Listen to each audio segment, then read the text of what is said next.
Corporation, ISO certified, world-class quality. Gikan sa News Center sa Aksyon Radio. Yari ang mga nagapangunang balita sa syudad sa Bacolod kag probensya sa Negros Occidental. Mga balita lokal, nasyonal sa Aksyon Balitang Bayan. Numero 1, Aksyon Balitang Bayan.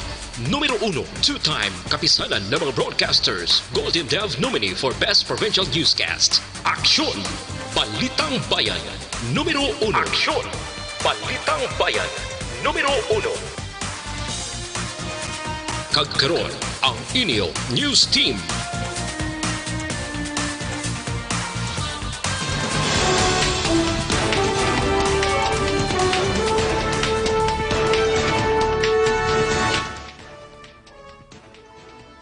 Sa ato nagapanguna nga mga pangulong dinalan sa mga balita lokal, pastor nga anay barangay Kagawad patay matapos ginlutang. Magpamilya ginalaga responsable sa pagpatay sa 4 ka pulis sa Ayungon arestado. Sa balita nasyonal, IRR sang Malasakit Center permado na. Mass production sang face mask ginapadali na. Mayong aga Bacolod, may aga binugabahin sang Western Visayas. Karong adlaw Miyerkules, Pebrero 26, 2020. Ang inyong news team, Aksyon Dorel Cabatu. Aksyon Boy Duran, ang mga balita lokal pagkatapos lamang sa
Tingog sang probinsya, kamatuuran ginapalap na. Minsay nga may dala, paglaom kag kasanat. Tinuig na nagligan, ikaw gihapon ang ako nga istasyon. Sa pagbudlak sang adlaw, sa pagtuhaw sang biton. Mga balita nga dala inspirasyon. Aksyon radyo, Bacolod man sa gihapon. Padayon Aksyon radyo, Bacolod saludo sa imo. Padayon Aksyon radyo, salamat kisa pagserbisyo. Patas kag balanse, matuod nga mensahe, wala sang ginadampigan. Padayon Aksyon radyo.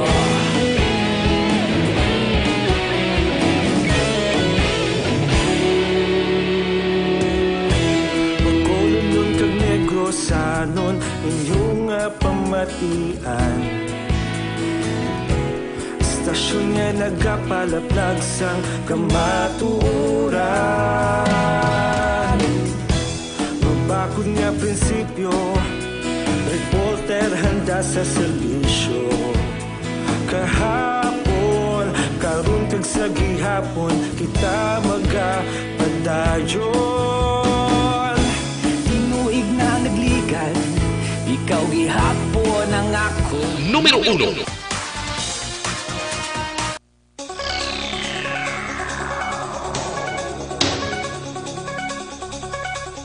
Aksyon Radio Philippines Standard Time, las 6:05. Sa detalye na sang mga balita lokal, patay ay isa ka pastor matapos ginlutang sa lugar. Apat ka wala pa makilala nga kalalakinan.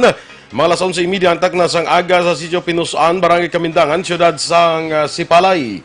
Ang biktima ang kilala kay Loni Lahaw-Lahaw, 54 anyos ang edad, kag residente sang nasambit nga lugar.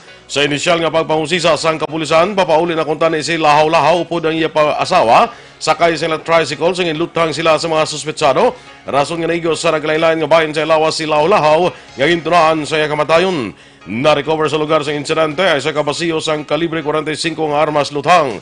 Matapos ang insidente, gilayon nga nagpalagyo sa wala may baluan nga direksyon ang mga suspetsado, samtang padayon man ang investigasyon sang mga kapulisan. Patay ang nobyo, samtang pilaso naman ang nobya sini matapos nabungguan sang 10-wheeler truck las 6:45 sang aga, Pebrero 24 sa National Road, Sitio Nato, Barangay Agisan, siyudad sang Himamaylan. Ginkilalang napatay kay Jeremiah Blanco, 23 anyos, ngamang backrider, samtang pilas naman sa nagkalain-lain nga bahin sang lawas ang naangko ni Juliza Blanco, 29 anyos, nga mo nagamaneho sa motorsiklo. Ang driver sang truck ang ginkilala naman kay Ryan Mamak, 24 anyos, kag residente sang Barangay 21, siyudad sang Victorias. Sunod kay Lieutenant Colonel Irvin Glenn Provido, ang hepe sang Himamaylan PNP, ang motorsiklo kag ang truck ang nagabiyahe gikan norte padulong sur nga direksyon. Dugang pa, base sa istorya ni Provido kay Mamak, ginako sini nga nakapiyong siya samtang nagamaneho rason nga nabungguan ang motorsiklo kag nahulog ang mga biktima. Dugang pa nalapakan sa nga panguna nga goma ang ulo ni Jeremias nga mong gintunaan sa iya kamatayon. Preso karon sa custodial facility sa Himamaylan na police station si Mamak para sa nagakaigo nga disposisyon. Padayon pa ang investigasyon sa Negros Oriental Provincial Police Office o Norpo sa pagpatay kay Bayan City Councilor Alex Tizon sa tilikdan nga semana. Sunod kay Norpo Director Police Colonel Julian Intoma, ila pag ginatunan ang mga kuha sa closed-circuit television o kung CCTV nga dalan sa paghatag hustisya sa kamatayon sang konsehal. May persons of interest naman sila, apang ginpasiguro pa ang kompletong ebidensya antes mapasaka ang kaso. Duran Intoma, ginako sa asawa sa biktima nga sa itong napulo na katuig ang nakaligad, may nagbato na gidman nga pamahog sa kabuhi ang napatay, apang posibleng isinilang natigayon. Nagapabilin nga motibo among trabaho ni isang unang isa kapulis, kag subuman wala ginadula ang politika. Madumduman, citizen ginlutang sang riding in tandem suspects, samtang nagamaneho siya sa lakyan, pauli sila puluyan sa Barangay Villarwell sa siyudad sa Amuman nga siyudad.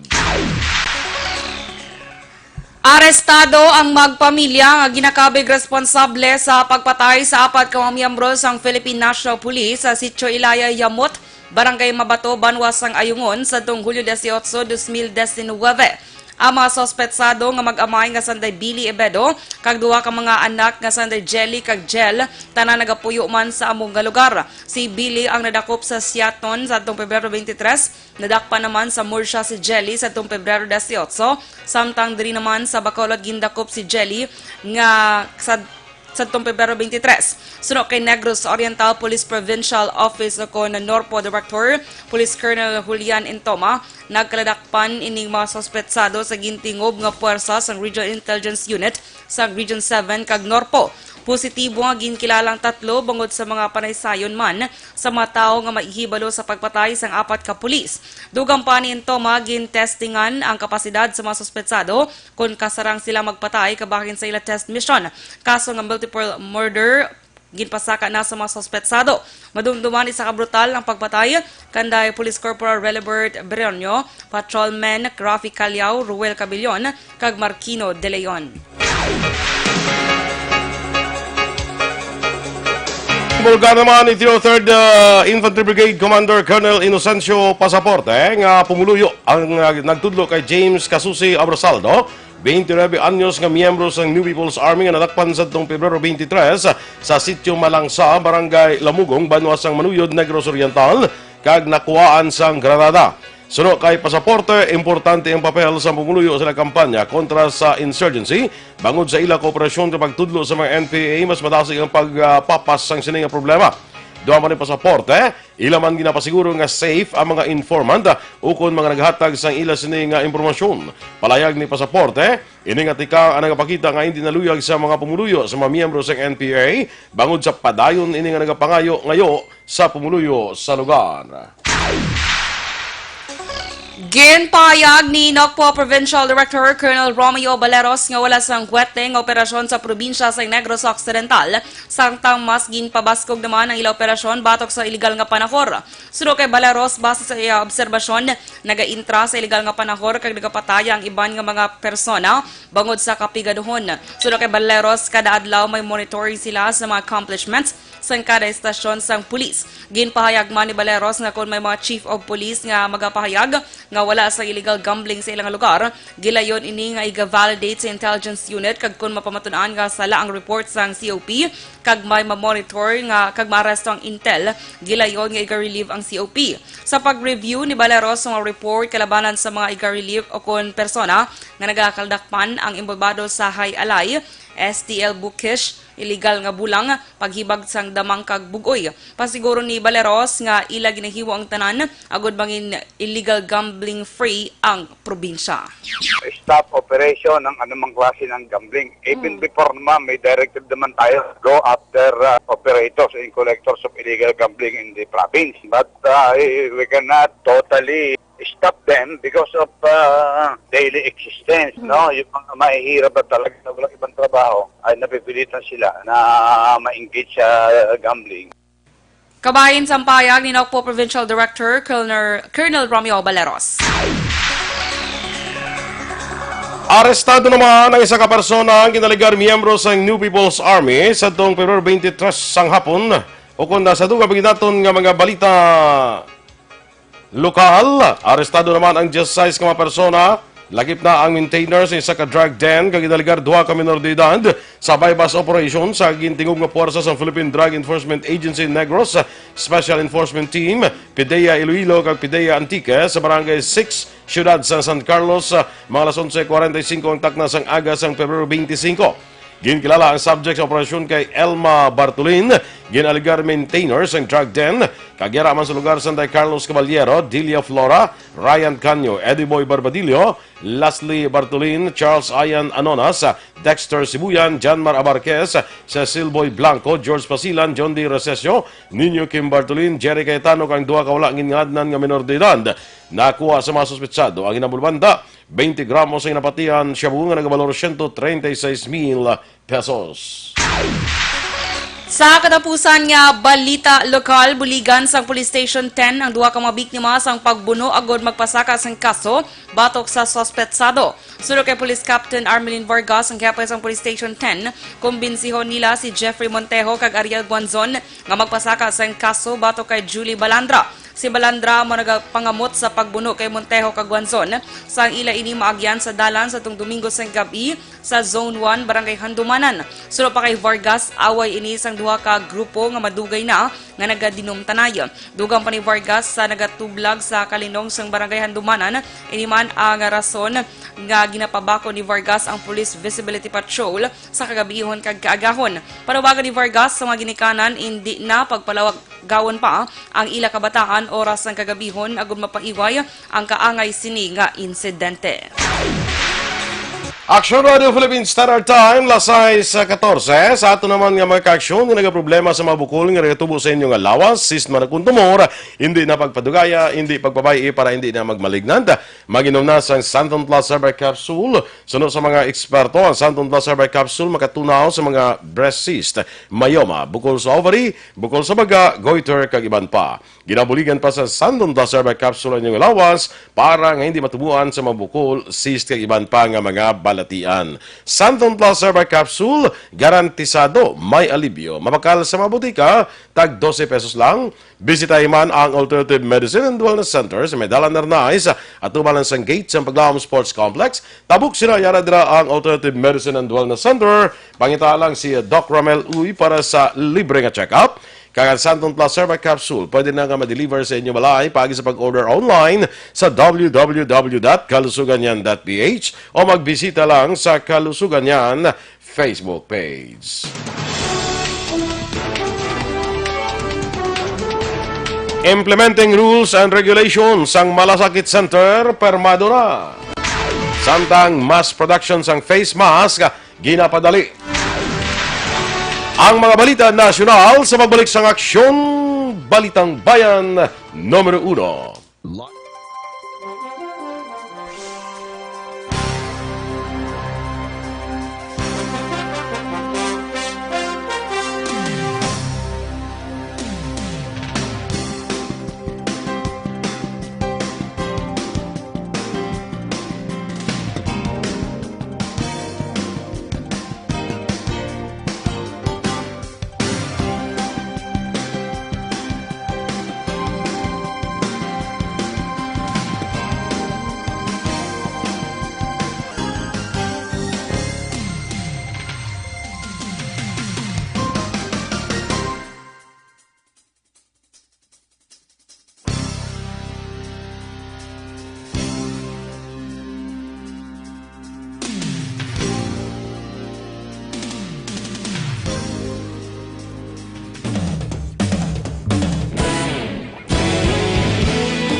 Ikaw nang ginapamati ang namon ginasandigan.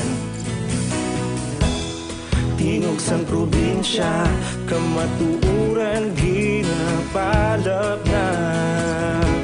Minsay nga may dala, paglaong kag kasanag. Tinuig na nagligan, ikaw gihapon ang ako nga istasyon. Sa pagbudlak sang adlaw, sa pagtuaw sang biton. Mga balita nga dala inspirasyon. Aksyon radyo, bakolod man sa gihapon. Patayon aksyon radyo, bakolod saludo sa imo. Patayon aksyon radyo, salamat isa pagserbisyo. Patas kag balanse, matuod nga mensahe, wala sang ginadang piligan. Patayon aksyon radyo.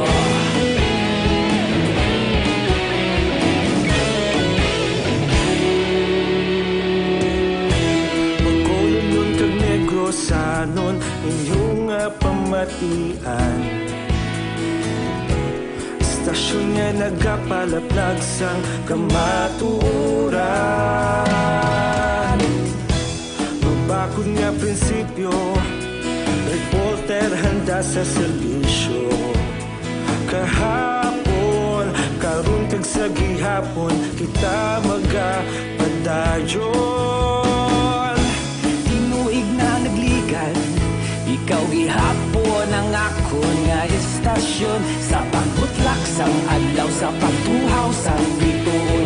Mga balita na may dala inspirasyon. Aksyon radyo, bakolod man sa gihapon. Padayon aksyon radyo, bakolod saludo sa imo.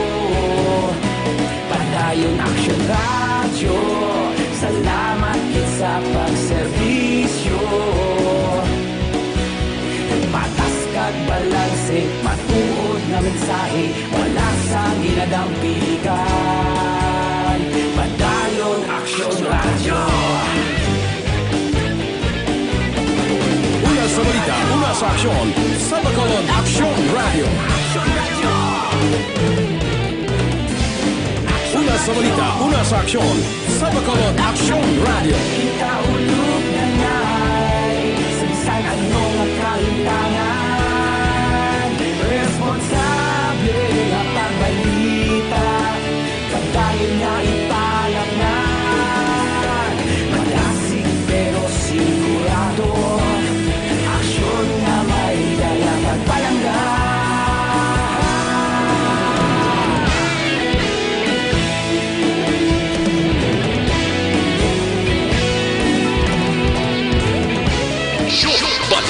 bayan, numero 1.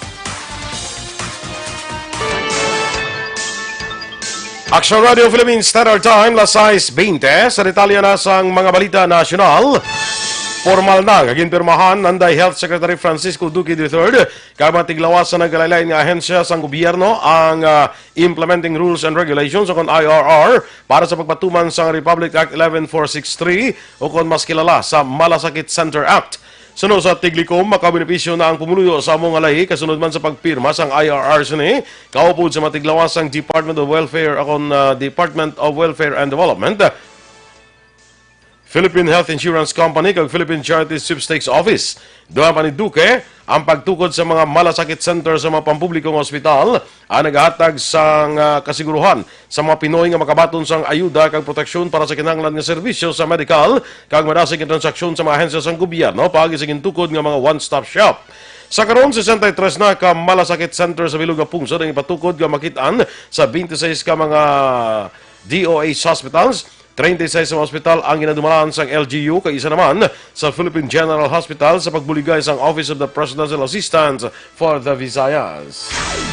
Ginaduso ni anak kalusugan Representative Michael Defensor sa gobyerno nga padalion ang mass production sang face mask. Suno sa mamalidha, dapat makadevelop ang gobyerno sang mas madasig nga produksyon sang mask tungod madasig nga pagkaubos sini bangod sa coronavirus disease o kon COVID-19.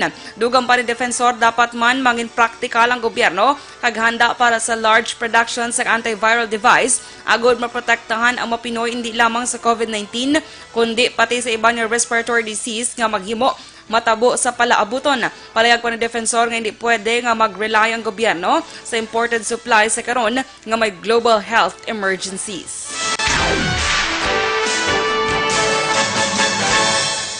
Nag-abot na kagabi ang 455 ka mga Pinoy gikan sa Japan sa cruise ship nga Diamond Princess pagkatapos nga inisla ang ginsugad sang duha ka chartered flight. Sa manumduman nga kahapon nga adlaw, nagpadulong ang eroplano sa Philippine Airlines sa Haneda Airport agud sa pag-repatriate sa mga Pinoy nga sakay sa MV Diamond Princess cruise ship sa Yokohama, Japan. Ginpahayag ni Foreign Affairs Undersecretary Brigido Dulay nga ginbuligan sila sang boarding sang Japan Ground Self-Defense Forces. Ang ini nga mga Pinoy ang sakay sa sining cruise ship nga naapektuhan sang COVID-19. 98 na lamang ka mga patients under investigation o kon PUI bangod sa ginasuspetsahan COVID-19 ang nagapabilin sa mga hospital sa Pilipinas. Sunod sa Department of Health o kon DOH, kalabanan sa mga suspected cases ng COVID-19 sa pungsod na nakagwa na sa hospital matapos nagnegatibo sa balatian. Ang Pilipinas ang may 610 ka mga PUIs kag 98 na lamang ang gina-admit sa mga hospital. Nagapabilin nga ang Metro Manila ang may pinakamadamo nga PUI nga may 85. Sa 3 ka kumpirmado nga kaso ng COVID-19 sa Pilipinas, 2 ang naka-recover na kag isa ang napatay. Sa luwas ng pungsod, may 8 ka Pinoy ang nagpositibo sa balatian sa Japan, 2 sa United Arab Emirates, kag tag-isa sa Hong Kong kag Singapore. Ginpakalma sang gobyerno ang mga Pinoy sa Kuwait kasunod sa nakumpirma nga kaso didto sa coronavirus disease o COVID-19. Ginpahayag sang embahada sang Pilipinas sa Kuwait nga wala sang rason para magpanik sa piyak nga ginkumpirmar na sang Kuwaiti Health Ministry nga may kaso sang COVID-19 sa mga pungsod. Ginpanugyan sa mga Pinoy nga sundon lamang ang abiso sa mga health authorities para makalikaw sa anuman nga say sa makalalaton nga balatian. Samtang nagpatuman naman sang pagbago sa operation hours ang embahada sa Pilipinas sa South Korea bangod sa COVID-19. Umpisa karon nga adlaw, Pebrero 26, ang embahada sa Pilipinas sa Seoul ang magabukas para sa consular services halin las 10 ang aga tubtob las 3 ang hapon. Tanan nga mga kadto sa embahada ginapanugyanan nga magsuksok sang face mask. Ginapreparar na sa Pilipinas ang pagpadala sa mga samples ng virgin coconut oil o kon VCO sa National University of Singapore para sa dugang nga pagtuon sa posibilidad nga maggamit bilang pangontra sa coronavirus disease o kon COVID-19. Sino kay Cabinet Secretary Carlo Alexi Nograles, ginbato na sa Singapore nga i-testing ang VCO kontra COVID-19. Dugang pa ni Nograles ipadala ang samples ng VCO sa Singapore subong nga semana. Magluwas diri ginpahayag man ni Nograles nga isa ka academician halin sa kilalang universidad sa Pilipinas ang nagpatigay naman sang pagtuon sa VCO. Nagapilar naman si Presidente Rodrigo Duterte sa Asian Development Bank o kung ADB nga mangin agresibo sa ila partisipasyon sa Build program sa gobyerno. Nagsapol sa itong Lunes ang gabi si Presidente Duterte kay ADB President na Masatsugo Asakawa sa Malacanang. Kadagalaom ang Presidente nga suportahan sang ADB ang mga pang-infrastruktura nga programa sa gobyerno. Ginpasalamatan sang Presidente ang ADB tungod sa padayon nga pagsuporta sa mga programa sang gobyerno nga masolusyonan ang kapigaduhon kapag hatag sang maayo nga kalidad nga trabaho sa mga Pinoy. Kaupod sa pagsapol sa Finance Secretary Sani Dominguez, Bangko Sentral ng Pilipinas Governor Benjamin Diokno, Senator Bongo, kaiban pang opisyal sang ADB. Ginatugyan ni House Majority Leader kag late Representative Martin Romualdez sa Committee on Legislative Franchises ang pag-aksyon sa House Joint Resolution number 28 ang tuyo nga palawigon ang validity sang prangkisa sang ABS-CBN Corporation. Suno kay Romualdez yara sa desisyon sang chairman kag mga miyembro sang nasambit nga komitiba kon i-prioridad ini sa separado nga 11 kahagna para sa ABS-CBN franchise extension nga naka-pending sa Kamara. Patag ni Romualdez mahimo nga maggutok ang kalendaryo sang komitiba ni Palawan Representative Franz Alvarez bangod kinahanglan man sini nga ikonsiderar ang House Resolution number 639 ni Albay Representative Edsel Lagman sa itong Enero 6. Samtang may impormasyon ng Majority Leader nga nagsapol na ang mga miyembro sang komitiba kag ginumpisahan na nga ikonsiderar ang ABS-CBN franchise bills. Nag-apilar si Presidente Rodrigo Duterte sa publiko nga ipaiway-anay ang political differences. Ginpahayag sa Presidente sa ika-34 nga EDSA People Power Revolution kahapon nga sa amo sini nga pagi masiguro sang kada Filipino nga mapadayon ang legacy kag importansya sang EDSA People Power Revolution sa mga masunod pa nga tuig. Nag-ugyon ang Presidente sa mga baganihan kag ginatos ka matao nga nagtingwa nga makapatigan sa matawhay kag hindi makahas nga paghubulag protesta batok sa gobyerno. Nagalaom naman ang Presidente nga ipadayon ang sa mga masunod generasyon nga i-preserve ang kabaganihan kag kailwayan nga ginpakigbato sadto sa mga Filipino paagi sa maragtason nga revolusyon. Nagasalig si Justice Secretary Minato Guevara sa Estados Unidos sa pag-evaluate sa listahan sa mga ngalan na ginsumiter ni Senadora Leila de Lima ang ginalagar responsable sa pagpreso sa iya. Una, ginpahayag ni de Lima nga nagsumiter ini sang listahan sa prosecutor sa gobyerno sang US nga iya ginarekomendar nga dilian nga makasulod sa mga pungsod. Suno kay Guevara, hindi ini interesado nga may baluan kung sino ang yara sa listahan. Ginatugyan na ni Guevara sa US State Department ang pagpatigayon sang kaugalingon nilang independent evaluation. Sinabaluan nalakip sa permadong US Federal Budget 2020 ang probisyon nga iban ang opisyal sa Pilipinas nga involvado sa pagpreso kay de Lima. Si de Lima ang tatlo na katuig na nakapreso bangod sa kaso sa iligal nga droga.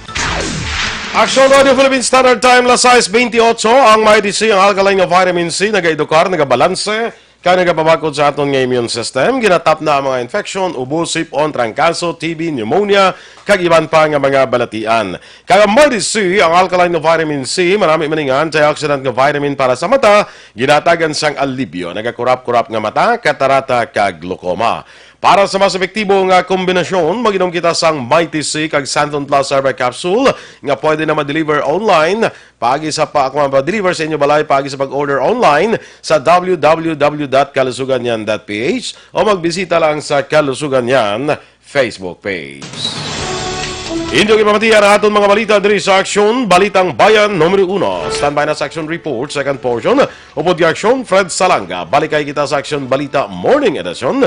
Upod yapon sa inyo News Team. Aksyon, Dorel Cabatu. Kag Aksyon Boy Duran. Una sa balita, una sa Aksyon. Sa Bacolod Aksyon Radio.